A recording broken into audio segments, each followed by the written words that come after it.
Hi guys, so this is the new wide-angle. Wow, it is really good. The colors look slightly oversaturated, which is not a huge problem. It makes this beach look even better. I'm not sure if it is wide angle. I think it's see the shakes. But there could be post-processing, so when I replay the video, maybe it's slower. But this is the new wide angle. The first time Samsung has ever put a wide angle camera on their phones.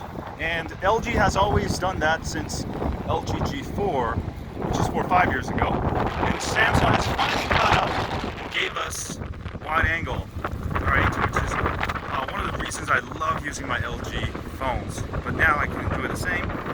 And let me go ahead and change the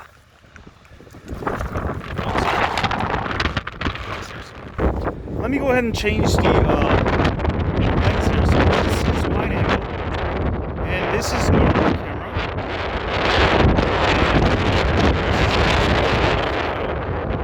Now I'm just holding it still. Do look at how stable this is. This is telephoto.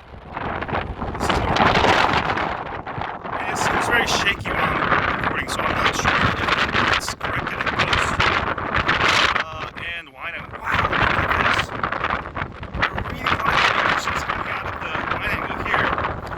I'll do a direct comparison with like the LG V40, also the new V50 and the G8 when I get hands on it. But yeah, there's a lot of also coyotes out here.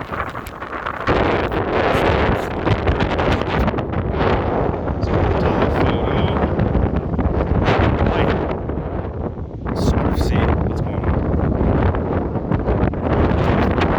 on. Yeah. Anyway, I just want to show you guys this real quick.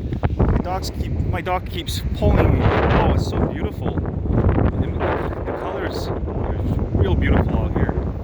Anyway, hit the thumbs up. Just a quick test. I will have a full test. I'll also have some 4K 60 frames per second soon.